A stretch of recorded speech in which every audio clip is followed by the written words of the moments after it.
Чаго Лукашенко хоча ад беларускіх жанчын, як замежныя дыпламаты згадваюць яго сына Мікалая і Владзіміра Макея, а таксама якую дзікую гісторыю расказваюць пра міністра ўнутраных спраў Івана Кубракова. Вітаем, сябры! Гэта наша Ніва, і зараз мы ўсё вам раскажам.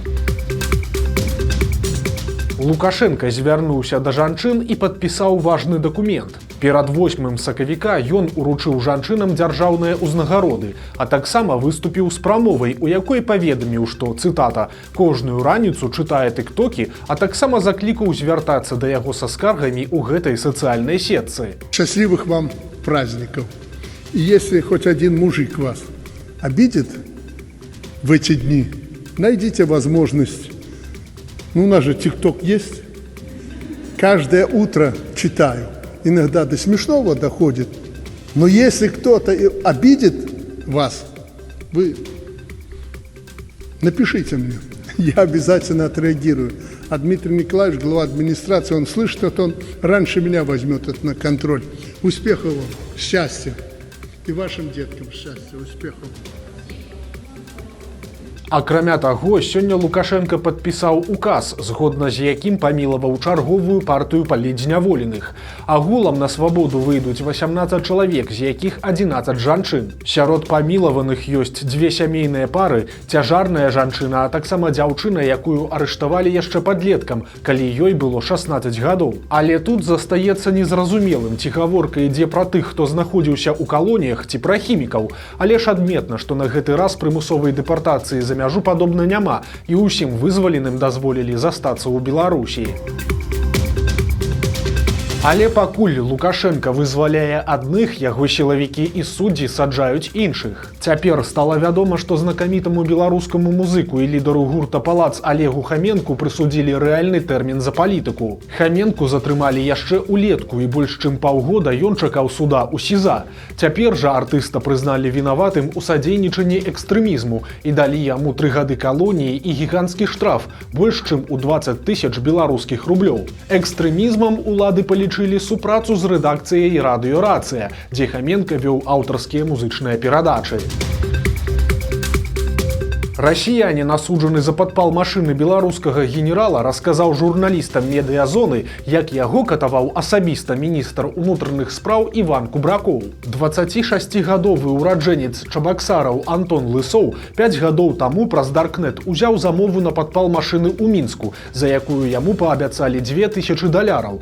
Лысоў ведаў пра масавыя пратэсты беларусаў у 2020 годзе, але ж нават не падумаў, што замова магла быць звязаная з палітыкай. Аб'ектам аказаў высокапастаўлены беларускі сілавік, і пасля падпала той машыны Лысова затрымалі. Гаспадаром жа спаленага джыпа аказаўся старшыня камітэта судовых экспертыз Беларусі генерал-майор Аляксей Волкаў. Раней ён займаў пасаду першага намесніка старшыні следчага камітэта, а таксама прымаў удзел у справах супраць Сергея Ціханаўскага і іншых апазіцыянераў. Разам з Лысовым затрымалі і 18-гадовага Захара Таразевіча, які мусіў зрабіць фотаздымкі той згарэлай машыны, але ў выніку ён нават не паспеў даехаць да месца. На абодвух хлопцаў завялі справу за тэрарызм. Па гэтым артыкуле ім пагражала ад 15 і да 25 гадоў калоніі. Як цяпер згадывае Лысоў, у аддзел міліцыі яго везлі з мяшком на галаве, а па дарозе збівалі, выкручвалі пальцы і адпрацоўвалі на ім удушальныя прыёмы. У аддзеле міліцыі яго наведаў міністр унутраных спраў Беларусі Іван Кубракоў, які спачатку удакладніў, ці ведае затрыманы чыю машыну падпаліў і ці пазнае свайго суразмоўцу. На абодва пытанні расіянін адказаў, што не ведае, і тады Кубракоў падышоў да Лысова, які сядзеў на крэсле са звязанымі за спінай рукамі,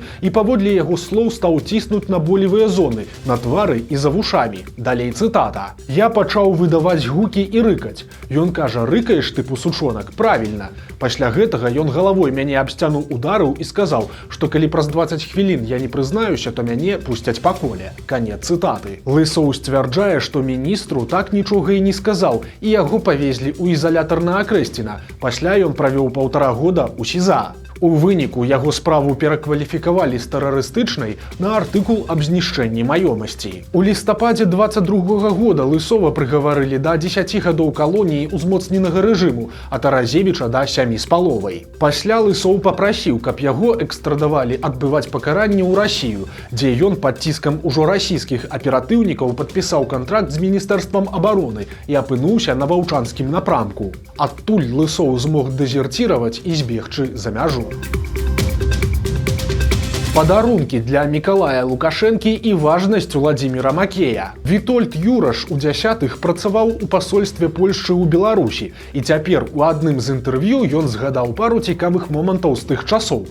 Напрыклад, адзначыў важную асаблівасць Лукашэнкі. Той заўсёды дбаў, каб у Беларусі не было палітыка нумар 2, якога б маглі ўспрымаць як відавочнага пераемніка. А таксама Юраш згадаў, што ў канцы нулявых пачатку 10-х хадзілі нечаканыя чуткі пра Уладзіміра Макея. Маўляў, той ужо збіты лётчык, і яго кар'ера ва ўладзе фактычна скончаная. Але на адным з праўладных мерапрыемстваў польскі дыпламат звярнуў увагу на тое, што Лукашенка, які ішоў выступаць да трыбуны, сам падвёў свайго сына Мікалая, якому тады было 5 ці 6 гадоў, менавіта да Макея, каб той за малым прыглядзеў. Па словах Юраша было бачна, што Мікалай успрымае Макея не як нейкага пастаронняга, а хутчэй як свайго дарослага сваяка, умоўна кажучы, дядьку. Паводле Юраша ў той момант ён зразумеў, што з Макеем усё будзе ў парадку і не памыліўся, бо ў выніку таго хутка зрабілі міністрам замежных спраў. Акрамя таго, Юраш адзначае, што слабасць Лукашэнкі да малодшага сына добра счытвалася, і аднойчы дыпламат нават змог яе выкарыстаць. Юраш прывёз з Польшчы некалькі дыскаў з мультыкамі і праз ахоўнікаў Лукашэнкі перадаў іх для Мікалая. Такія падарункі вельмі здзівілі і ўзрушылі яго бацьку, і неўзабаве Лукашенка запрасіў Юраша на сустрэчу. Апісаў дыпламат і яшчэ адзін кур'ёзны момант. Ён згадаў, як аднойчы мусіў ехаць у Варшаву на выхадныя, але забыў лекі для свайго дзіцяці і на палове дарогі вярнуўся ў сваю мінскую кватэру. Там жа нечакана былі адкрытыя дзверы, а ўнутры дыпламат убачыў дваіх мужчын, якія калупаліся недзе каля тэлевізора. Па словах Юраша, яны сустрэлі яго такімі словамі. Я так спojrzałem, a nie wiem, nie boйтесь, my nie bandyty, my KGB. Niech się pan nie boi, nie jesteśmy bandytami, jesteśmy z KGB. Калі верыць былому дыпламату, ён паставіўся да сітуацыі з гумарам і сказаў гасцям, каб яны не забыліся зачыніць за сабой дзверы. Пасля мужчына ўзяў лекі, за якімі вяртаўся, і з'ехаў. Праз 2 дні, калі Юраш прыехаў з Варшавы ў Мінск у тую ж кватэру, то знайшоў у лядоўні бутэльку шампанскага, торт і запіску. Sowieckie szampanskie i tort i taka kartka приносим извинения, czyli z przeprosinami. У выніку той сітуацыі польскі МЗС падаў беларускім калегам ноту пратэсту, асобна падзякаваўшы за торт з шампанскім. Палітзняволеная Алена Панкова памерла праз паўгода пасля свайго прысуду. Летам 2025-га жанчыну асудзілі за ўдзел у маршах пратэсту, прычым сілавікі ускочылі ў апошні вагон, бо калі б яны пачакалі яшчэ пару месяцаў, тэрміны даўніны па яе справе б мінулі. Панкову паспелі асудзіць у судзе Кастрычніцкага раёна Мінска і далі ёй хатнюю хімію. Гэта значыць, што ў жанчыны быў строгі графік жыцця з дому на працу і назад, інакш сілавікі выпішуць пакаранне. Мы не ведаем прычыны смерці Алены, як і не ведаем тое, ці скардзілася яна на здароўе. Але для хатніх хімікаў схадзіць да доктара – гэта вялікая лагістычная праблема, бо трэба неяк даць рады за тую свабодную гадзіну пасля працы, альбо загадзя пісаць заяву і адпрошвацца ў інспектара. У выніку ўсё скончылася трагічна. Вядома, што ў Алены застаўся 18-гадовы сын. Беларускія ўлады ўсё больш насядаюць на прыватныя фірмы з патрабаваннем, каб у кожнай з іх, нават не дзяржаўнай, быў свой ідэолаг. Журналісты партала «Зеркала» пазванілі чыноўнікам і вось што ім расказалі. Патэнцыйны ідэолаг мусіць не мець праблем з законам і павінен прайсці сумоўе ў адміністрацыі раёна. У яго абавязкі ўвойдуць заклікі работнікаў хадзіць на праўладныя мітынгі і раз на месяц праводзіць так званы адзіны дзень інфармавання па матэрыялах, якія будуць даваць чыноўнікі. Таксама ідэолог абавязаны сачыць, каб на будынку кампаніі вісеў чырвона-зялёны сцяг. Далей цытата чыноўнікаў. Дзяржаўны сцяг мусіць вісець прыгожы, чысты і не парваны. За ім трэба сачыць. Калі ён заблытаўся, то трэба раскруціць. Канец цытаты. Адметна, што калі фірма маленькая, то ідэолаг, на думку лукашэнкаўцаў, ёй таксама патрэбны, але ў такім выпадку можна не наймаць асобнага чалавека, а ўскласці ідэалагічныя абавязкі на кагосьці з кіраўнікоў. Віктор Бабарыка актыўна вяртаецца ў палітыку. Цяпер на форуме Еўрапарламента ў Брусэлі ён прэзентаваў сваю партыю пад назвай «Разам». Задачамі яе Бабарыка назваў вызваленне палітвязняў, спыненне набору новых закладнікаў, а таксама давядзенне да Еўропы, што звычайныя беларусы і рэжым Лукашэнкі – гэта дзве вялікія розніцы. Таксама Бабарыка адкрыта выказаўся пра цяперашнія падзеі і вайну. Маўляў, 40 гадоў таму з Беларусю здарылася чарнобыльская катастрофа, а цяпер адбылася іншая, грамадзянская, і Беларусь і Украіна яе частка. Акрамя таго, як піша Белсат, свой выступ Бабарыка скончыў воклічам «Жыве Беларусь».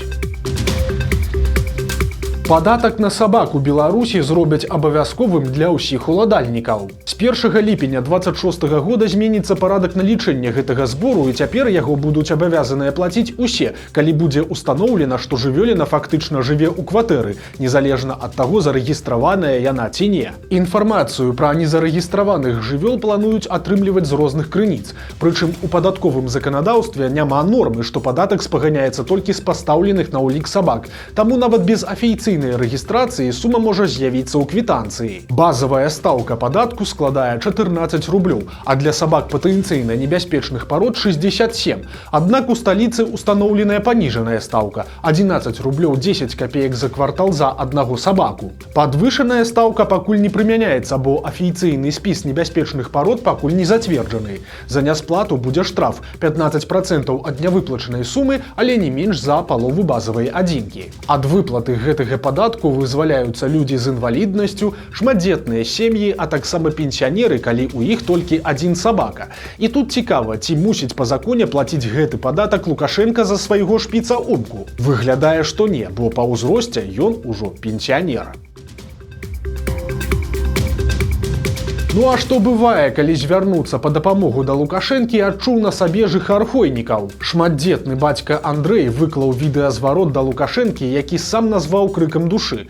Мужчына распавёў, што яго жонка трапіла ў рэчыцкую цэнтральную раённую бальніцу, але там зламаўся апарат кампутарнай тамаграфіі, а медыкі нічога не рабілі. У выніку беларусу ўдалося дамагчыся пераводу жонкі ў Гомель, а свой відэазварот ён выдаліў на просьбу чыноўнікаў. Але пасля пачаўся працяг, і прапагандысцкае выданне «Гомельская праўда» выкаціла артыкул пра мужчыну вось з такім загалоўкам, цытата. Жыхар Гомельскай вобласці, які ў 20-м актыўна падтрымліваў спробу дзяржаўнага перавароту, цяпер просіць дапамогі ў дзейнай улады. У газеце мужчыну называюць учорашнім змагаром і пішуць, зноў цытата. Калі прыціснула, то учорашні змагар, пакінуўшы ў баку свае погляды, звярнуўся па дапамогу да кіраўніка беларускай дзяржавы. У паветры лунае лагічнае пытанне, чаму ён не пайшоў да тых, каго так заўзята падтрымліваў 6 гадоў таму. Ды проста там ён нікому не патрэбны. Аднак наша дзяржава дапамагае і такім, хто сёння гаворыць адно, а заўтра іншае. Канец цытаты. Ці зацікавіліся мужчынам сілавікі, невядома, але ж спадзяемся, што ўсё абышлося.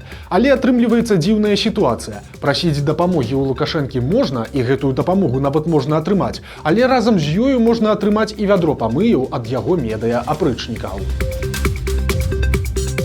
Вось такія навіны чацвярга. Подписывайтеся на канал, ставьте лайки альбо дизлайки и выказывайте заўвагі ў каментарах. И, конечно, читайте нашу Ниву, глядите нашу Ниву и любите Беларусь. До сустрэчы заўтра.